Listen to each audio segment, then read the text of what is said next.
Sénégal ngi maaleykum salaam Sénégal ngi nanga def sawa Sénégal ngi maa ngi fi c'est ça Sénégal ngi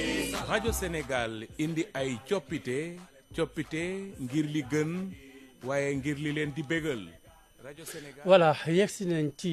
pàcc bi ñoo dalalee sunu gan biir Salam Sénégal le grand entretien Ramatoulaye Sarr gannaaw ba mu la nuyu ma bàyyi la gan gi. maa ngi lay fay Arona nuyu les auditeurs également de rajo Sénégal 92.5 gan gi nag tey du kenn ku dul monsieur Boubacar Fall il est le coordinateur du rassemblement des travailleurs du Sénégal RTS moom nag la ñuy dalal ñu ngi lay dalal bu baax ci Salam Sénégal monsieur Boubacar Fall. merci beaucoup Ramata maa ngi lay nuyu bu baax di la ziar di nuyu Arona di nuyu auditeurs yi nga xamante ñu ngi seetaan si rajo RTS.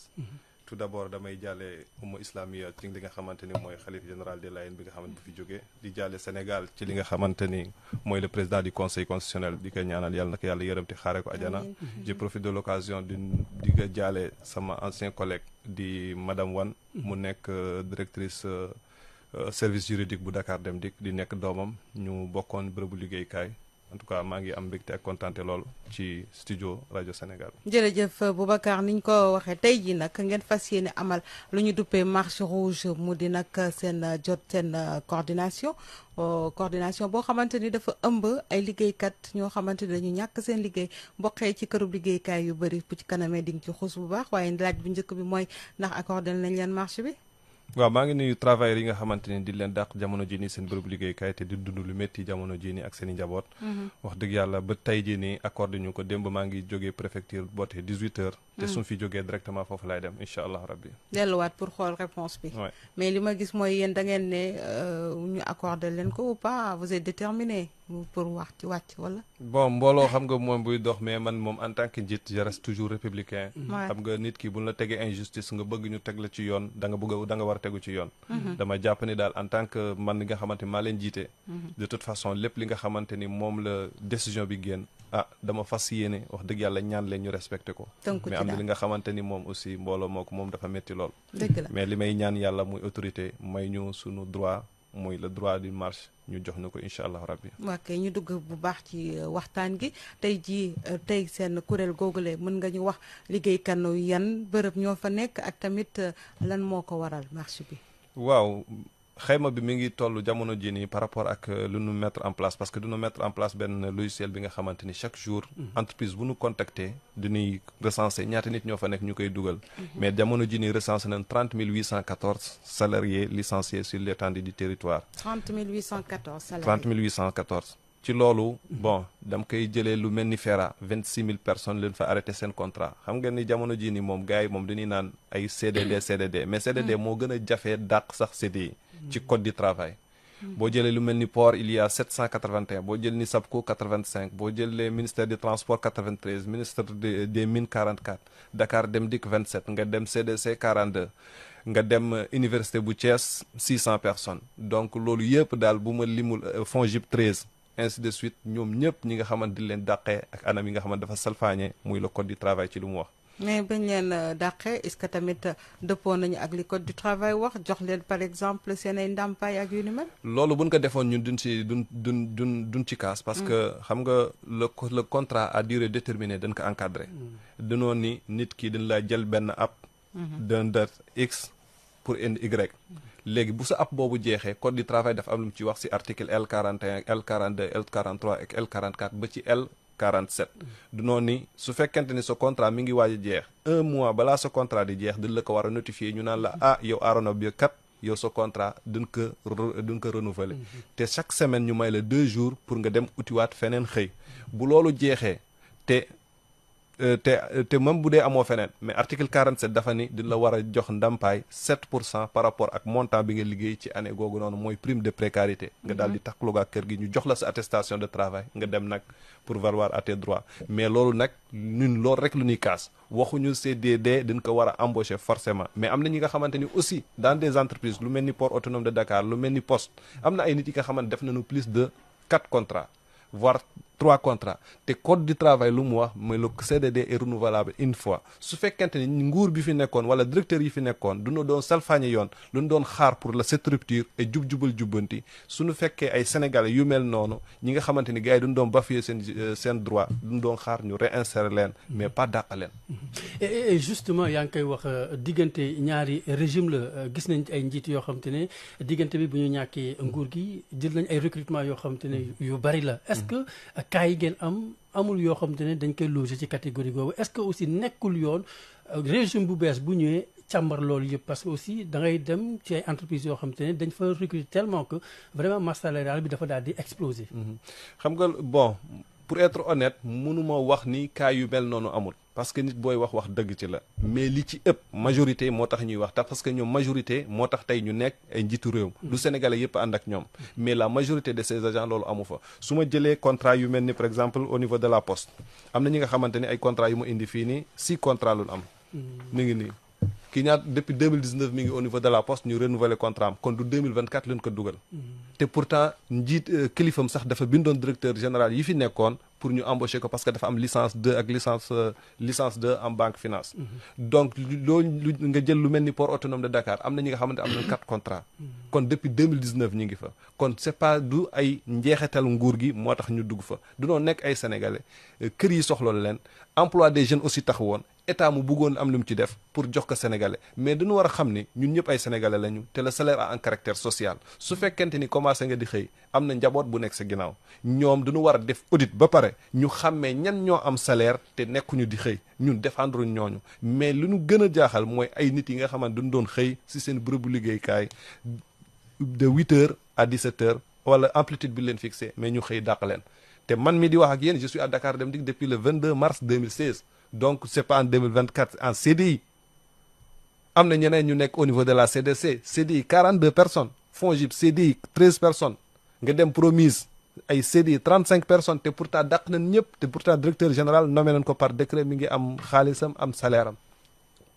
donc su fekkente ni aussi tey da nga ni par exemple da nga war a xoolaat am entreprise càmbar ko yoon dafa am lu mu ci wax su fekkente ni motif économique par exemple pour redresser kër gi ma ñëw tey RTS ma ni kër gi kat mi ngi waaj a nërmeelu su fekkente am ko bëgg a jubbanti dafa am ñu ma war a waxal muy d'abord convoquer le collège de délégués toog ak ñoom ñu waxtaan ci dëgg ñu fixer les modalités yan critères lu ñuy defee départ à l'amiable muy licenciement économique article L61 L62 L63 L64 dafa am lu mu ci wax ngeen fixer modalité ngeen door a dem ci loolu mais malheureusement gisuñu dara ci loolu su fekkente les motifs économiques aussi yu ñuy avancé nga jël ku lu mel ni CDC motif économique lu ñu wax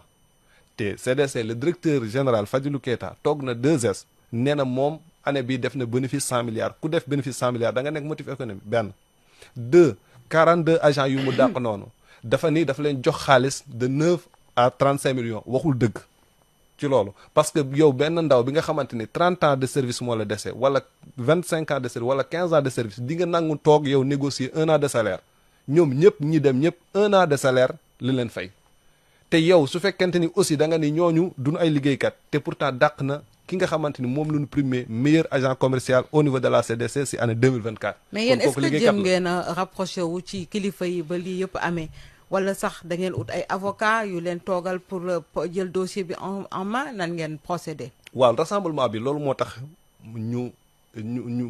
ma créé ko lancé ko ak samay xarit parce que man dama nekkoon syndicaliste à Dakar Dem Dikk j'ai 2 mandats de délégué xam naa lan la travailleur di jàkkoonteel su fekkente ni c'est mooy sa première expérience ñu dàq la si sa bërëbu liggéeykaay ci loolu nag comme que am naa expérience bi dama ni benn jour bu may demee sama procès parce que man sama procès mi ngi foofu ma gis benn pas bi nga xamante amul assistant juridique amul avocat mi ngi jógee Kaolack mu ñëw rek ñu naan que renvoyé à une date ultérieure pas bi di jooy ma waxtaan ak moom mu naan man xaw ma ban yoon laay jaar ainsi de suite ndeket lu muy formuler parce que droit social boo demee ay réponse écrite la ndeket lu muy formuler seen jargon ñoom juriste yi moom xamu ko ci loolu dama ni man comme que am na expérience bi xaaral ma jàppale sama moroomu sénégalais ci la lancé loolu gis nga ci loolu ñun on a saisi l'inspection du travail dans les différentes structures fépp fu ñu dem nag inspection daf ñuy jox dëgg au delà de nous travailleurs ñun suñu xeex muy gars yi nañu gën a dooleel sax inspection du travail pour bépp travail ak fu mu mënte nekk même su fekkente li dalagu la pour ëllëg bu la dalee dans 15 jours inspection du travail mën rendre décision ñoom les directeurs ci loolu ñuy profité ñu xam ni agent bi boo ko dàqee bu demee inspection même bu ko inspection di waxee dëgg day dem tribunal te droit social lu mu dee lu mu gaaw 2 ans lay diire te si biir 2 ans boobu di nga jël avocat ci li nga wax noonu saisir autorité ñoom ñëpp seen courrier yaa ngi nii en commençant par son excellence bind nañ ko depuis le 30 janvier le premier ministre depuis le 29 janvier le ministre du travail depuis le 29 janvier moom Abbas Maître Tall président commission loi de décentralisation droits de l'homme depuis le 30 janvier Mamadou Lamine Dianté depuis le 30 janvier kon ñun bind nañ ñun war a bind yëpp pour toog ak ñoom les 165 députés ont été saisis le président assemblée a été saisi. réponse amagu leen ci kenn. kenn kese moo ñu recevoir mooy Mamadou Lamine Dianté. moom leen wax bon lu nu wax daal daf nu wax il va saisir ces directeurs là mais boobu ba léegi amul suite. amul retour. te lu ñu doon xaar ci moom en tant que haut conseil dialogue social mu convoqué ces structures ñu toog waxtaan. waaye yéen tamit est-ce que xam ngeen ne structures yi bëri na. xam nga fu nekk yaa ngi wax licenciés yi fi ñu jóge laa wax. ci kërub liggéeykaay yi ñu bëri. yi ñu jóge bëri na nga ni li ngeen doon xaar mooy mu convoqué yéen ñëpp ngeen mën a toog est-ce que loolu dina war a mën a gaawee loolu tamit du ngeen ko may temps. bon xam nga depuis janvier la. waaw tey ñu ngi lan avril. waaw ci biir temps boobu ñaata manifestation la dem moom ñaata am na li nga xamante du xaar salaire c'est au quotidien da ngay joxe dépense sunu jàng doom jamono ji dafa yàqu. lii lu urgent la ñun bëri nañu amul problème mais structure bu nekk nan am ku nu mandaté mu jeex loolu du xam naa ne du mat 50 personnes te pourtant ñi ngi dajalee centrale syndicale yi fële au niveau de résidence Mamoun ñi ngi am seen café ñi ngi am seen buffet li nga xamante ñor leen ñi ngi koy def ñun nag travailleurs yi nga xamante ni jamono jooju noo xañ sunu àq ak yelleef tey sunu jàng doom yàqu ñu nekk ay xale yu xarañ demee ñu nekk war a nekk ay futur président de la république ay futur DG ay futur ministre mais loolu yëpp gis ñu ci dara te li ñuy wax noonu aussi ñoom saa yu ñu dàqee nag fenn ñi ngi dugal c'est que loolu moo ci xaw contradictoire tey par exemple nga jël lu mel ni FONGIP dàq nañ fa 13 indi nañ fa 23 personnes donc li ñu indi sax moo ëpp ci lu ñu dàq nga jël lu mel ni port autonome ñu ngi fay indi ay nit nga jël lu mel ni CDC ils ont recruté un DFC kay xamal ni moom moo ëpp salaire téeméer junni yoon ki nga xamante ni agent simple la donc ci loolu ñun daal li leen di woo ba tey jii nii ci waxtaan parce que xeex bi lu mu métti ak lu mu tàng ci waxtaan lay mujjee gis nañ fi élection yi passé waxtaan la mujjee pour gars yi yëpp a dem si jàmm kiy gagné te Sénégal ñun ñëpp a ko bokk. ñun nag kon tey alternative bi ngeen trouvé moo di marche rouge bi ngeen ko duppee lu tax marche rouge parce que dafa nekk li nga xamante ni mooy naqar bi nga xamante ni gars yi ñi jamono ji ngi koy dund. te je pense que ni couleur rouge loolu moom sénégalais bépp sénégalais ak fu waay mënta nekk si àdduna saa yoo amee lu la naqari des fois da ngay teg sa marche ñaxtu ñun loolu lañ ko tuddee. te ñu ngi ñaan autorité administrative yi ñu autoriser ñu sunu marche ñu marche si jàmm wasalaam. fu ngeen bàyyeekoo je veux dire travailleurs yi fan lañu bàyyeekoo am na ñoo xam ne ñu ngi féetee ci localité yi dans les régions et tout ça wala. am na ñi nga xamante ni par exemple ñun dàq jamono jii nii dëkk ay dans les régions ñoom ñëpp dañoo ñibbi mais tey jii nii ñoom ñëpp a ñëw nii di xaar ndigalu préfet pour ñu marche. ñu ngi bàyyeegu fépp si Sénégal parce que FERA kese 26000 c'est sur l'étendue du territoire 555 communes yëpp yi nga xamante ni bépp agent FERA jamono jii nii doonoo arrêté ba pare amee leen ay arriérés sax en plus ay 8 mois de salaire 6 mois de salaire 3 mois de salaire. mais Boubacar boo nee ñoom ñëpp dañ leen a dàq te ni nga ko waxee sànq di recruter ñeneen yoo xamante ni peut-être diplôme est-ce que tamit compétence yi ñu soxla réellement ñi ngi ci yéen ñooñu nga xamante ne am na ñu ci arrêté. compétence réellement loolu moom bon jàpp naa ni wax dëgg yàlla directeurs yi nga xamante ni sax ñoonu yilif nii am na ñi nga xamante ni ñoo leen gën a xarañ parce que tey xam nga dafa am li nga xamante il faut que ñu nangu ko Sénégal te ñu dindi ko su sunu bopp. tey jamono ji nii li may wax rek man juste président de la république Bassirou Diomaye Diakhar Faye tey dafa demandé pour nekk njiiti réew mi Idrissa Seck demandé Khalifa Sall demandé ainsi de suite Mamadou Ly ainsi de suite pourtant ñoo ko gën a xarañ téeméer junni yoon mais sénégalais yi tànn ñu ñooñu en terme de CV. tey boo demee lu mel ni CDC jàpp naa ni Fadilou Keita gënul xarañ waa Pastef fii fa nekk ñëpp. c'est par rapport peut-être moom àndam ak Ousmane Sonko première heure moo tax mu nekk le directeur CDC le directeur port jàpp naa ni tey ku ni nga xamante ni dafa doon gérer sécurité biir Pastef tey li ma doon xaar ma gis ni ki nga xamante ni benn kàngam bu doon gérer affaire économie côté volet économie di programme jubal jubbanti mu ñu yor jox ko lu mel ni port autonome de Dakar dama doon xalaat ni ki nga xamante ni peut-être expert la en transport ñu jox ko Dakar Dem Dikk su fekkente ni ñoo xam nga li ngay woote day fekk yow nga jiitu ci. c'est pas parce que expert nga en tel domaine. non li nga wax noonu ci li nga wax profil bi nga wax noonu dama ni profil boobu. nit ki booy woote booy digle sangu da fekk yow tamit nga set ñun bañ ñu loolu dama ni ñoom nañ jël ku leen neex fal ko fu leen neex mais dafa am lu nu woote d'abord du noo ni profil da nga ni par exemple man poste bi ma doon occupé au niveau de Dakar Dem Dikk su ma amul profil dama la ni ñoom balaa ñuy dingat profil googu noonu day commencer si ñoom d'abord. mais ñoom ñooy kilifa yi nag. ñoom tamit ñoom ñooy kilifa yi. mais kilifa kay balaa nga yow kilifa bi nga xamante ni moom day tëdd di nelaw ba midi. mënul faut pas dire ça ñoom ñooy juger ñoom ñooy xool par exemple ni tel travailleur par exemple dinaa ko fi soxla tel travailleur peut-être li ma soxla mënu ma ko apporter. loolu ci biir entreprise yëpp fii leen ko fekk. muy RTS gii ni ak feneen. directeur bu ñëw da ngay xool nga ni Arona yow soxlawuma la fii dama lay wàccee mais ce qu'on appelle le droit acquis bul ko laal bu ko neexee nga jël Arona yóbbu ko Tamba yóbbu ko Koumpentoum mais si li nga xamante mooy droit am acquis bul ko laal wala boo koy dàq respecter li nga xamante ni lu code du travail wax ñun loolu kese man tey Dakar Dem Dikk su ma woon bu leen neexee sax ñu naan yow Boubacar Fall wax dëgg yàlla soxlawuñu la léegi din lay fay say droit yëpp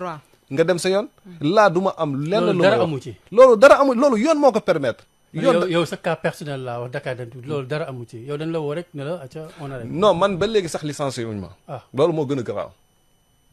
licencié wu ne da nga arrêté ou bien quoi. voilà nan la expliquer ñu. voilà dinaa ko expliquer tout du ma bëgg a wax si man parce que dama jiite. jiite boobu moo tax nga war a commencer ci yow wax ñu. non xam nga man ñu ngi ma recruter foofu le 22 mars 2016. man nekk di liggéey di graver les échelons moom nag bu mu ñëwee daf ma du man kese sax daf nu rétrogradé on était 8 personnes rétrogradé ñu ku nekk si ñun si catégorie bi nga duggee ci biir kër gi maanaam tey su ma amoon payoor day divisé wu par 3. ma am nag ay nit yi nga xamante ni am na ay paa yi nga xamante depuis 2001 ñi ngi ci biir kër gi depuis 2005 ñooñu xëy na nangu nañu mais man wax dëgg yàlla diggante yëre bu bees ak yëre bu màgget il faut que nit ki def yaramu neen jàpp naa ni man loolu du mu ko def bu dul Dakar Dem Dikk di nekk feneen dama wóolu sama compétence mais nag malheureusement nag après nag ma dem inspection ni ko li nga def noonu tegoo ko si yoon mu delluwaat comme que jamono jooju j'étais délégué des personnes mu saisiraat inspection pour dàq ma inspection ni ko kii mënoo ko dàq parce que yow yaa ko tooñ mu daal di bloquer sama salaire depuis juin à nos jours noonu la cas bi demee. mais nag maa ngi koy ñaan bu dee mi ngi may dégg na ma dàq yeneen entreprise soxla nañ ma parce que bëgguma di tooñ mënu ma am double contrat li si des li nag yàllaa ko moom. comme yàllaa ko moom da ngay xaar ñu dàq la wala. mais bu ma dàqal mënu ma am beneen liggéey mënu ma engagé wu après damay daal di jubadi. waaw loolu laa ci bañ. léegi nag sànq ñu ngi koy aaroon ak la koy wax ci wàllu clientélisme politique loolu tamit kenn du ko bañ ndax gis nañ fi nguur gu fi jaar tamit dina doxee ci nu mel noonu ndax am na fi yenn kërub liggéeykaay yoo xamante ni bugguma citer nommément mais li nga xamante ni jaar na fa bëri na ci ñoo xamante ni dalay leer ni clientélisme politique la est-ce que loolu tamit ku ñëw naam di nga am foo féete di nga am koo xamante ni aussi sa militant la et tout ça duñ ko bañ mais est-ce que loolu tamit demuloon bay xaw a yàq yenn boîte yi nga xamante ni mooy sama question bi ma la waxoon sànq rek li ñuy soxla ci xarañteef ci compétence boobu duñ ko gis ci ñooñu ndax bañ ay militants yu ñëw après attaqué leen tamit. xam nga militantisme politique man moom ci bedd bi laa koy waxee boo xasee ba dekk si biir entreprise ak noo fa duggee ci agent de cette entreprise. tout même yow boo duggee waroo xoole nit ki que parti bi la bokk da nga war a rester professionnel dama ni mutation am na formation de perfectionnement am na nit ki même su fekkente ni da ngaa xarañ fi nga nekk boo ñëwee les premiers jours boo nekkee ingénieur dina la wan ni li ngay def ainsi de suite mais soo fekkee ay Sénégal yi nga xamante di leen jël ba pare ci biir entreprise yow respectel seen ak yelleef su fekkente ni di leen jox ay ndombal tànk bi nga xamante ni ñoom xarañu fa nga yóbbu leen fa nu gënee xarañ wala nga former leen nga yóbbu leen feneen loolu mooy manager mais doo ñëw rek di dàq wala booy dàq nga respecter seen ak yelleef clientélisme politique mi ngi continuer waat ba tey man j'ai des promotionnaires yi nga xamante ni formation yu nu defuñu ko tey seen benn nattaango pourtant mi ngi Dakar Dem Dikk journaliste la presque mooy déjà est-ce que xarañ na moom ci wàllum transport. waaye journaliste yaa ngi fépp. non non mais moo tax non aspect communication bi lay gérer. gérul aspect communication su fekkoon dañ ko jox tey Ndeye Astou mi ngi foofu journaliste mi ngi gérer aspect communication yàgg Ndeye Astou maa ko jiitu elle est venue en pourtant 2020 te pourtant c'est pas quelque chose de personnel. non je donne des exemples xam nga da nga ma ni xam nga yow ñëw man de façon générale de façon générale damay joxe exemple dama ne nguur képp lu ku nu dugal ci biir entreprise dafa am lu la fa dugalee bul la dugalee dénk la benn ndombal tànk su fekkee ne da nga bëgg wàccee kooku bul ko xañ son droit acquis man je suis open pour que chaque sénégalais fu ko waaye mënta dugal mu am bulletin de salaire di mën a suturaal njabootam je suis pour ça il ne faut pas être égoïste da ngay xalaat say premiers jours yi ngay dugg ci entreprise di déposer CV ku fa mënta ñëw nag après boo xasee ba dugg chance la nit ki mën nga ko njëkk dugg mu raw la da nga ko war a yéene te yéene naa képp ki nga xamante ni 2025 bii nga ñëw nga ëpp ma grade parce que c'est chance la mais nag su fekkente ni man 200 000 laa doon am ngir yàlla boo ma ko yokkalul bul ma ko wàññi bu la fu la neex nag nga teg ma fa foofu laay waxee maanaam tey su fekkente ni profil kese man je connais des gens qui sont au niveau de la BIC pourtant defuñu formation boobu noonu mais seen proximité par rapport au niveau de la BIC bureau d'information du gouvernement defuñu formation te samay promotionnaire la ñu woon te pourtant ñi ngi fa mais seen proximité par rapport ak gouvernement moo tax ñu dugg fa donc clientélisme politique su fekkee dañ ko viser bàyyi loolu mi ngi am ba léegi ñoom nag buñ ko dakkalee ñu naan képp kuy dugg ci poste bi nii voici les critères là c'est appel à candidature sénégalais bu nekk biir entreprise ak ci biti sax mën na compétir mën na jëlaat léegi Boubacar bu ngeen noppee ci seen marche rouge bi lan ngeen fas yéene def également bon li ñu fas yéene def bëri na parce que 1er mai baa ngi ñëw noo fas yéene des gilets rouges 1er mai te ñaan ñu yàlla yegg foofu parce que économie ak dëkk bi jamono ji nii fu mu toll il faut que nit ñi bàyyi politique man loolu laa gëm il faut que nit ñi bu fekkente ni pré-campagne tijji na ku nekk def sa pré-campagne bu campagne tijjee ku nekk faral ak fu la neex mais bu ñu xasee ba gagner on doit se concentrer sur le pays loolu mooy doxal ab dëkk loolu mooy doxal ay commune loolu mooy développement dëkk tey le président Bassirou Diomaye Faye les directeurs fonctionnels mun ñu wàcc fépp ci entreprise yi mais il faut que mu am benn atmosphère d'épanouissement bi nga xamante ni bépp Sénégalais ak bépp travailleur li nga xamante dénk na la ko comme ay ndombal tànk nga xar si sa tànk tubéy te loolu il faut que mu ànd ak cawarte il faut que mu ànd ak cohésion il faut que mu am jubóo mais est-ce que excuse-moi ma di la interrompre mais est-ce que tamit yenn ci travailleurs yooyu ngeen nekk wala sax di ngeen faciliter aussi DG bi nga xamante ni ñëw na du am benn braquage boo xamante ni yéen a ngi koy def parce que kii ku bees la kuñ fi wàccee et tout ça mu am benn braquage boo xam ne mooy indi loolu tamit ku ko def moom tu n'es pas professionnel parce que dama ni boo xasee ba dugg ci biir entreprise reste professionnel nekkatoo murit nekkatoo tijaan nekkatoo Pastef da nga nekk un agent de cette entreprise te lu ci loolu la war a jëlee da nga war a honnête avec toi-même li nga xamante ni xam nga ko li nga xamante ni moom nga war a servir Sénégal da nga ko war a def bu mu mat sëkk ou bien aller au-delà de ça parce que tey Dakar Dem Dikk bu dellu gannaaw Sénégal day dellu gannaaw port bu dellu gannaaw Sénégal day dellu gannaaw te bu delloo gannaaw ñun ñëpp la dellu gannaaw tey jamono ji nii bu ñuy xas Sénégal est-ce que du yow du Bassirou Diomaye lu ñu xas ñun ñëpp lu ñu xas tey chacun de nous doit être ambassadeur de ce pays wala ambassadeur entreprise ak foo mënta ne man loolu laa gëm donc Sénégal il faut que ñu esprit boobu nag su fekkente ni saa su ne muy nag dàq gi ak promotion gi su fekkente ni saa yu ñuy dàq wala saa yu ñuy promouvoir da ngay gis ni maanaam coloration politique mi ngi ci rek day yàq esprit de groupe te saa yu su ne gars yi di ko def ay cellules d'entreprise ainsi de suite loolu baaxul ci li nga xamante ni mooy rupture bi nga xamante ni ñoom la ñu woote. alors tey yéen ñi le wax nga ko sànq 30 000 plus de 30 000. yéen a ngi ci nombre bu mel noonu. vie bi xam naa ni xaw dina doon lu metti par rapport yaa ngi ko wax sànq ci seen njàngu doom yi mais aussi seen vie de couple ak seen ay soxna et tout ça doon na lu metti xam ne. lu metti wax dëgg yàlla man mii nga xamante ni man maa leen jiite xam naa ci dara. am na ñi nga xamante ni seen kër tas na. jamono jii nii am na sax ay agents yi nga xamante xam naa leen dunoo nekkoon ci ay feebar wax dëgg yàlla di faj seen bopp par rapport ak seen prise en charge jamono jii nii dunoo wàññeeku maa ngi jaale seen famille de passage yàlla xam na ko am na ñi nga xamante ni seen doom yi ñi amoon location Dakar seen doom yi di jàng ñoom ñëpp ku ci nekk dëkk ba par exemple nga dëkk Fatick wala Richard Toll comme sama classe gi nii yëpp da ngay di yóbbu seen soxna village tu es obligé de le faire am na ñi nga xamante ni jamono jii nii bailleur ñi ngi leen topp am na ñi nga xamante ni banques yi aussi bàyyi ñu leen parce que aspect yi dafa bëri yow da ngay nekk agent embauché nga def prêt bancaire banque bi di la harceler midi et jour midi matin soir bailleur bi la même chose nga war a joxe dépense au quotidien loolu dafa métti te xaaral ñun ko fépp ba des nguur gi nga xamante moo fi ne xam nga lu tax parce que ñoom dund na lu mel noonu te ancien syndicaliste lañu man dama jàppoon ni 2 sorties 3 sorties rek ils doivent être open ak bépp sénégalais woo ñu waxtaan kon tey da ngeen bëgg leen sensibiliser par rapport aux conditions yi ngeen di dund. non mais conditions yi dafa jéggi liggéey dayoo gi également ñu bi war ko non dafa jéggi dayoo dafa jéggi dayoo dafa jéggi dayoo te surtout su fekkonte ni ñun dàq maanaam seen loxo jot na seen ginnaaw maanaam amoon na ni yenn ndombal tànk dinañu mën a waajal mais ñunu dàq ay salaire poste ki ñu dàq nii 120 000 la doon am aéroport port autonome ñun doon dàq ay 200 000 la doon am yow imagine nga jógee Casamance nga am salaire 200 000 nga fay chambre 50 000 lan moo lay dese te loolu yëpp mënoo épargner li nga xamante ni mun nga ko dundee ba jamono jii nii des fois sax bu ñu amee rencontre am na ñuy dox koñ ba koñ instant bi jamono ji nii du ñuy dimbalante donc suñu biir des fois fu ñuy dem ñun ñooy cotiser de gauche à droite xool lu ñuy mais billaay c'est tellement sensible dafa métti te ñoom ñi nga xamante ñoo fi nekkoon nguur gi fi nekkoon de teg na leen façon injustice bu nekk bunt xatal na leen wax dëgg yàlla tëj na leen kaso mais am na li nga xamante ni jàpp naa ni wala yëguma ko bokk yeggu fa ak ñoom muy en commençant par son excellence Bassirou Diomaye Faye dën ko kaso man de dégguma ko fenn fu mu naa ne dagg nañ salaire am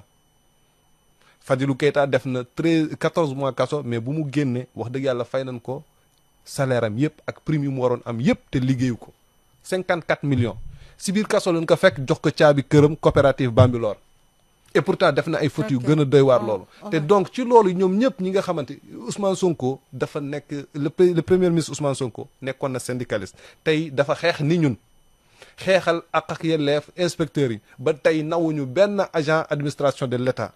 jàpp naa ni condition yi mu doon xeexee noonu ñun position boobu la nekkee jamono ji ni tey sunu message moom war na nekk ki nga xamante ni moo ko njëkk réceptionné ni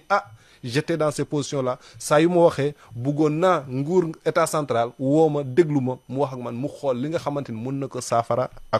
court terme et à long terme. On va y aller en français, il est presque l'heure. Alors Boubacar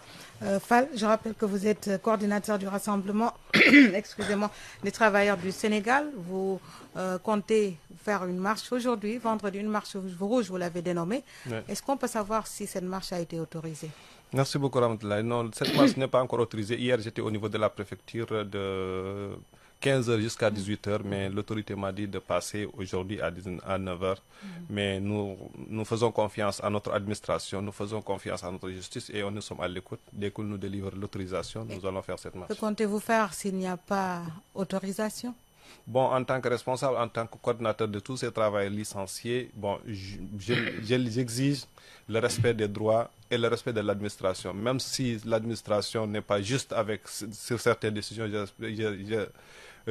j'insisterai à que le groupe respecte la décision de l'autorité. Et pourquoi vous voulez marcher justement? Parce que bon, il y a des 30 814 salariés licenciés sur l'étendue du territoire via des structures. On avait, bon, en premier lieu, nous avons saisi le président de la République, nous avons saisi le premier ministre, nous avons saisi le ministre du Travail, le président de l'Assemblée nationale, les 165 députés, le ministre du Haut Conseil du dialogue social. Mais jusqu'à présent, on n'a pas été reçu par une autorité qui nous donne un discours rassurant par rapport à notre situation. Et nous, en tant que travailleurs licenciés, nous sommes en train de vivre des situations très précaires, très dures. Des familles sont en train d'être disloquées, l'éducation de nos enfants.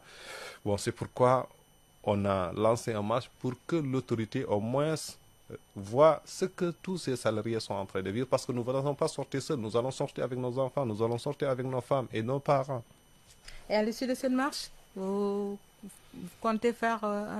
poser un autre acte? Oui, on fera un premier main rouge d'information. Nous allons inviter toute la société civile, les ambassadeurs et tout le monde pour leur passer le message et aussi faire des films de reportage, ce que les gens sont en train de vivre depuis leur licenciement à nos jours. Parce que c'est tellement difficile, ce sont des familles qui ont été disloquées, l'éducation de leurs enfants est gâtée. Sur ce, nous aussi, bon, on n'exclut même pas de saisir certaines ambassades pour des demandes d'asile. Mais vous n'excluez pas également que les autorités vous reçoivent, bien sûr. On peut à tout moment peut-être vous appeler. On le souhaite. Je souhaite même avant de sortir de ce studio qu'on nous appelle parce que nous sommes tous des Sénégalais.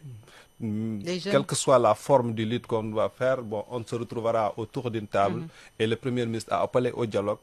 Et nous sommes open au dialogue pour trouver des solutions pour ces Sénégalais qui ne sont ni des Congolais ni des Européens. Ce sont des Sénégalais qui travaillent dans des différentes structures où on a bafoué leurs droits. D'accord. Merci beaucoup Boubacar Fall, qui je rappelle est coordinateur du Rassemblement des travailleurs du Sénégal. RTS Salam Sénégal vous remercie Boubacar. Merci maman, c'est moi. Merci Arona.